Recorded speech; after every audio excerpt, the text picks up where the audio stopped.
Titi Handayani atau yang akrab dipanggil Titi merupakan perempuan berusia 36 tahun. Ia tinggal di Rusunawa Kasnariansyah, Kecamatan Ilir Timur 1, Palembang, Sumatera Selatan. Meski saat itu menetap di Palembang, sebenarnya Titi berasal dari Pedamaran, Kabupaten Ogan Komering Ilir. Sebelumnya Titi sempat merantau dan hidup di Jakarta. Namun entah karena alasan apa, ia akhirnya memutuskan kembali ke Palembang. Di kota inilah Titi kemudian menempati sebuah unit di rumah susun dan Titi belum genap setahun tinggal di sana. Titi adalah seorang janda dengan 2 anak yang masih kecil.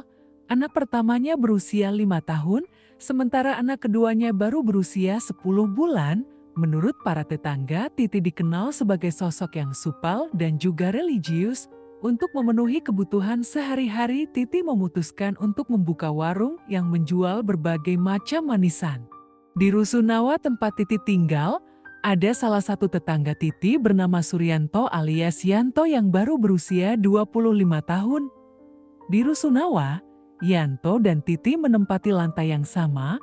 Yanto sendiri sudah menikah dengan istrinya yang bernama Dahlia. Namun hal yang cukup mengundang perhatian adalah usia istrinya yang masih di bawah umur, yaitu 14 tahun. Menurut keterangan para tetangga, Yanto sehari-harinya jarang bergaul. Untuk pekerjaan, Yanto biasanya ikut kakak iparnya ketika ada acara pernikahan, membantu mengambil foto atau video sebagai bagian dari jasa dokumentasi. Yanto juga belum cukup lama tinggal di Rusunawa tersebut, sama seperti Titi. Keduanya belum ada setahun tinggal di Rusunawa itu, namun keduanya sudah saling mengenal. Pada 9 November tahun 2020, sekitar pukul 12 siang, terjadi perselisihan antara Dahlia istri Yanto beserta kakak ipar Yanto dengan Titi. Detail perseteruan itu tidak dijelaskan secara lengkap, namun diduga berawal dari tindakan Dahlia yang dianggap sengaja mengadu domba antara kakak ipar Yanto dan Titi. Meski begitu, menurut keterangan para tetangga, kejadian tersebut tidak sampai menimbulkan keributan besar. Justru kakak ipar Yanto malah memarahi Dahlia karena diduga mengadu domba dirinya dengan Titi.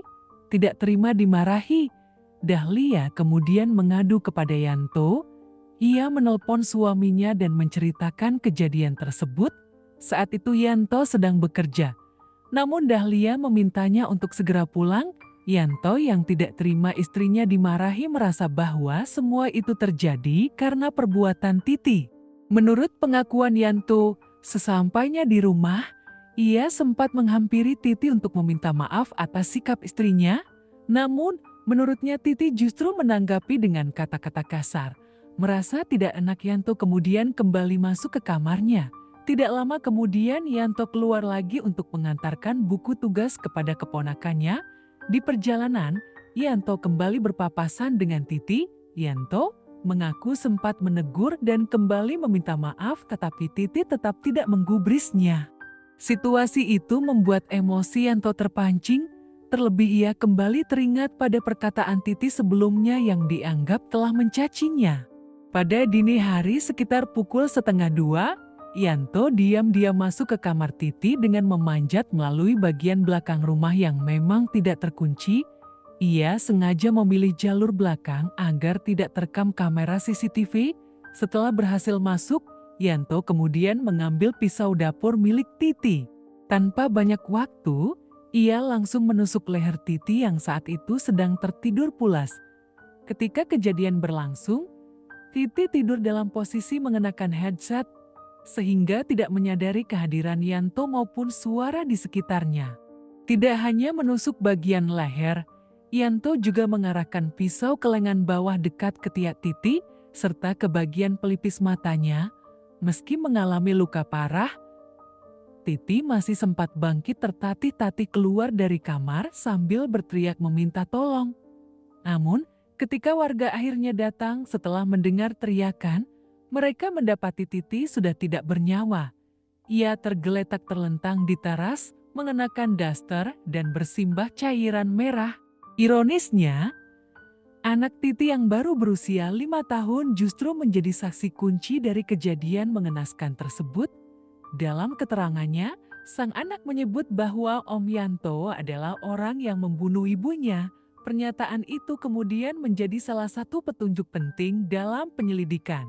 Setelah membunuh Titi, Yanto melarikan diri dengan cara melompat dari jendela belakang kamar yang tingginya sekitar 5 meter dari tanah. Sebelum melompat, ia mengambil bantal dari kamar Titi dan melemparkannya ke bawah sebagai alat. Namun tetap saja, lompatan dari lantai 1 itu membuat kakinya pincang.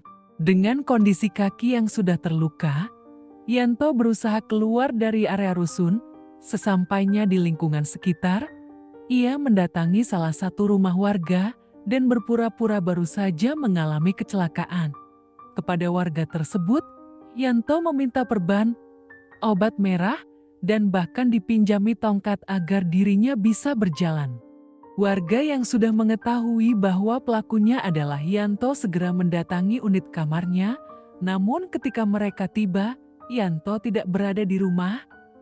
Di dalam rumah tersebut hanya ada istrinya, ibunya, dan juga kakak iparnya. Keluarga Yanto mengaku bahwa mereka tidak mengetahui bahwa Yanto telah menghabisi nyawa Titi. Namun, warga merasa hal itu mustahil karena seluruh warga Rusunawa keluar rumah saat mendengar teriakan Titi di depan rumahnya. Sedangkan keluarga Yanto hanya berada di dalam rumah saat warga berbondong-bondong datang ke rumah Titi. Mendapati laporan dari warga, polisi langsung mendatangi tempat kejadian perkara.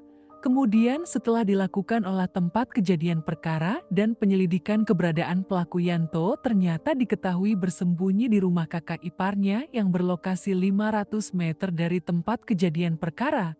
Yanto langsung diamankan di Polsek Ilir Timur 1 Palembang untuk dimintai keterangan lebih lanjut. Ternyata saat penangkapan berlangsung, Yanto diketahui sudah memesan travel untuk melarikan diri ke Kabupaten Penukal Abab Lematang Ilir, namun rencananya gagal karena Yanto lebih dulu berhasil ditangkap oleh pihak berwajib.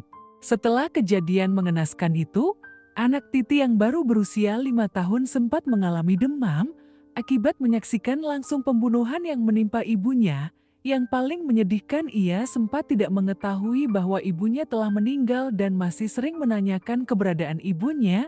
Kini, kedua anak Titi telah berada dalam asuhan ayah kandung mereka, yang juga merupakan mantan suami Titi. Demikian cerita kasus kali ini, sampai jumpa di cerita selanjutnya.